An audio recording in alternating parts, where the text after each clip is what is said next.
का बच्चा और कछुए की कहानी। एक जंगल में शेर का बच्चा पूरे जंगल में घूम रहा था। उस शेर के बच्चे को एक कछुआ दिखा, लेकिन यह शेर के बच्चे ने कभी भी कछुए को नहीं देखा। उसका वही पहली बार था। तो तुरंत उसने कछुए के पास जाकर कहा, तुम कौन हो? करके पूछी। तब कछुए ने कहा कि मैं भी आपकी तरह ही एक जानवर हूँ, मेरा नाम कछुआ है। यह बातें सुनते ही शेर के बच्चे को बहुत गुस्सा आया और तुरंत बोला कि मैं इस जंगल का होने वाला राजा हूँ। मैं और तुम एक कैसे हुए? बोलते हुए कछुए को मारने लगा। तो तुरंत कछुए ने अपनी सिर और पैरों को अपने मजबूत शरीर में छुपा दिया। इससे उस शेर के बच्चे को और ज्यादा गुस्सा आने लगा और उस कछुए को एक बड़ी सी लकड़ी को लेकर जोर जोर से मारने लगा, लेकिन फिर भी उस कछुए को कुछ नहीं हुआ। इसके बाद एक पत्थर लाकर जोर जोर से पीटने लगा, फिर भी कछुए को कुछ भी नहीं लगा। इतने में कछुए ने शेर के बच्चे से कहा, महाराज तुम न किसी भी चीज से मार लो, कोई बात नहीं, लेकिन कृपा करके मुझे पानी में मत फेंकिए। तब शेर का बच्चा उस कछुए को पानी से डर लगता है करके सोचकर तुम्हें ऐसे कैसे छोड़ दूं बिना कुछ किए? बोलते हुए कछुए को लेकर पास की नदी में फेंक दिया और पानी में गिरी हुई कछुआ हंसते हुए बोली, हाँ, पागल महाराज, मैं इस पानी में तो जीती हूँ। बोलते हुए वहाँ से चली गई। शेर का बच्चा उसकी होशियारी से झटका खाकर चौंक गया। मेंढक और मछली की कहानी। एक नदी में मेंढक और मछली रहते थे।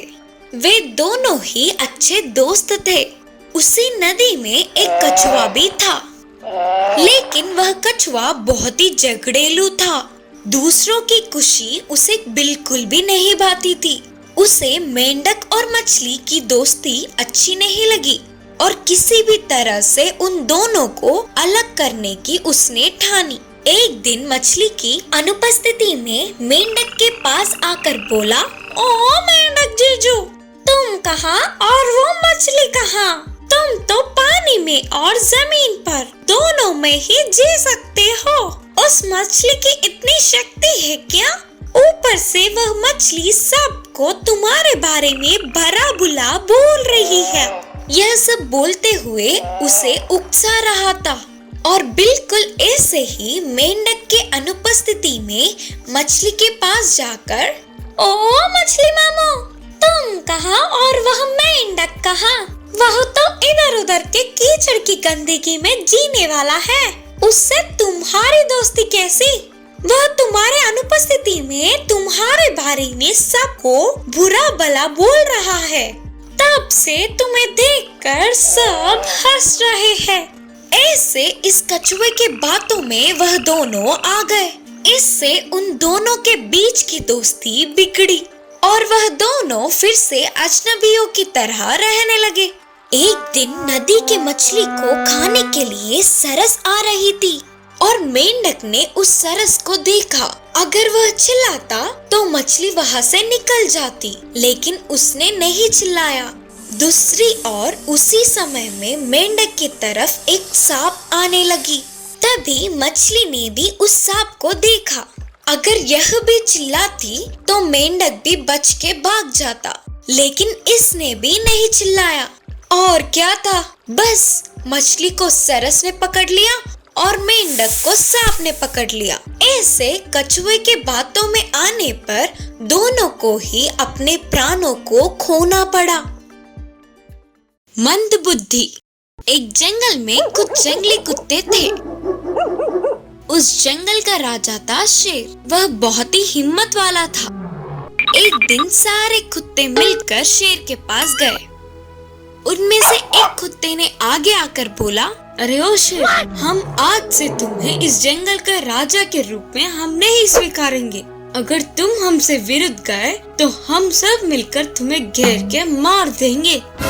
उनके बातों से शेर चौंक गया और बोला, मुझे देखते ही भागने वाले तुम लोग मेरे सामने ही खड़े होकर धमकाने लगे हो। अगर मैंने एक बार गर्जा ना तो डर के भाग जाओगे। फिर भी तुम्हारे जैसे लोगों से मेरा क्या काम। तब कुत्तों ने कहा, हमको देख तुम डर रहे हो ना, डरो डरो। शेर के एकदम से नहीं हिलने पर उनके बातों से शेर सच में डर गया करके मानकर वे सभी खुश हुए। फिर वो सब एक पेड़ के नीचे मिले। उनमें से एक कुत्ते ने आगे आकर कहा, इस जंगल के लिए हम सब मिलकर एक राजा का चुनाव करेंगे। तुरंत दूसरे कुत्ते ने बोला, हाँ बिल्कुल करेंगे, यही सही होगा। बाद में और एक कुत्ते ने कहा, ठीक है फिर तुम सब मिलकर मुझे राजा के रूप में चुनो। तब दूसरी कुत्ते ने कहा, क्यों, मैं राजा नहीं बन सकता क्या? इसीलिए मुझे ही राजा बनाओ। ऐसे एक दूसरे से मैं राजा बनूंगा करके बोलते हुए बहस करने लगे। आखिर में यह बहस बढ़कर लड़ाई हुई और ऐसे एक दूसरे को ही काटते हुए घाव पहुंचाने लगे।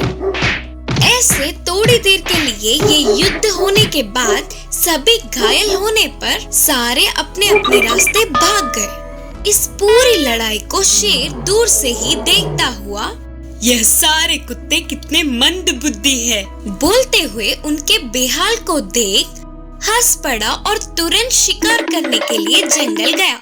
इस कहानी से हमें यह शिक्षा मिलती है कि मंद बुद्धि वाले लोग हिम्मत वालों का कुछ भी नहीं बिगाड़ पाएंगे। भेड़ की लड़ाई और मुर्गी की होशियारी। एक गांव में एक किसान रहता था। उस किसान के पास एक भेड़ और एक मुर्गी थे। उन्हें किसान बहुत ही ध्यान से पालता था। वे अच्छे से खाकर पुष्ट थे। एक दिन और थोड़े भेड़ और मुर्गी के बच्चों को घर ले आया किसान। वे सब चिल्लाते हुए यहाँ वहाँ घूम रहे थे तो मुर्गी ने भेड़ से कहा, अब तो तेरा काम हो गया रे, कल या परसों तुम्हें मेले में भली चढ़ा देंगे। तब भेड़ ने हंसते हुए जवाब दिया कि अरे मेरी पगली, घर में ज्यादा मेहमान के आने पर ही मेरी जरूरत पड़ती है। कल इस घर के दामाद आ रहे हैं, मुझे अभी पता चला। अब से तेरी कुकड़ू को खत्म। तब मुर्गी पूछी, ऐसा क्या?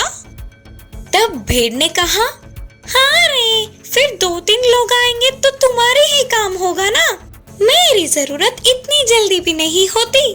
तब मुर्गी ने भेड़ से कहा, अच्छा तुम मुझे बचाने के लिए कोई रास्ता बोलना करके पूछी। तो भेड़ ने कहा, कुछ नहीं, कल तू ना बेहोश होने की नाटक कर तो तुझे कुछ हुआ है करके तुम्हें ना काटते हुए तेरे मुंह में दवा डाल देंगे।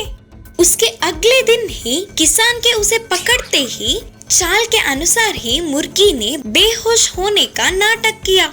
उसे देखते ही किसान, अरे इसे नहीं काटना चाहिए करके सोचकर बाजार जाके एक और मुर्गी को ले आया। यह सब देख मुर्गी, हाँ, मुसीबत टाली करके सोचकर चैन की सांस ली। उस वर्ष खेत के अच्छे से उगने पर दावत रखने का किसान ने सोचा और उस दावत में भेड़ की बलि देकर सबको खाना खिलाने का निर्णय किया। यह बात पर मुर्गी ने ध्यान दिया। तब मुर्गी ने भेड़ के पास जाकर कहा, हमारा किसान दावत रखने की सोच रहा है, अब से तेरी चिकचिक नहीं होगी, हर रोज चिल्ला चिल्ला कर मुझे परेशान ही कर रहा है। तब भेड़ ने कहा, फिक्र मत कर, तेरी आवाज भी कम होगी। एक ही बार में मेरी लड़ाई और तेरी होशियारी दोनों ही खत्म होंगे। दावत के लिए किसान मुहूर्त निकालकर दोनों को मेहमानों के साथ ले जा रहा था। भेड़ के गले में माला डालकर तिलक लगाया और रस्सी बांधकर ले जा रहा था। उनमें से एक ने मुर्गी को अच्छे से अपनी पीठ पर बिठाकर ले जा रहा था। बेचारे वे दोनों ही परेशान होकर हमारा काम खत्म करके सोचते हुए दुखी हो रहे थे।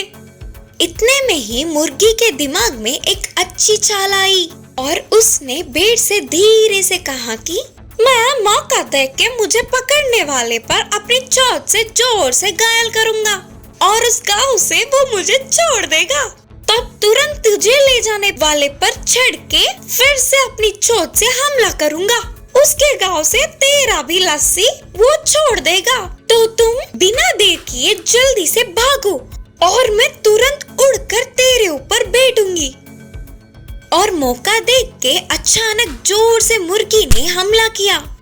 उस गांव से चिल्लाकर इसने उसे छोड़ दिया। तुरंत बिना देर किए भेड़ को ले जाने वाले के पीठ पे भी जोर से हमला किया और उसने भी चिल्लाते हुए रस्सी को छोड़ दी। और तुरंत मुर्गी भेड़ के ऊपर चढ़कर बैठ गई। वे दोनों कहीं दूर जाके अपने प्राणों को बचाकर बहुत ही खुशी खुशी से रहने लगे।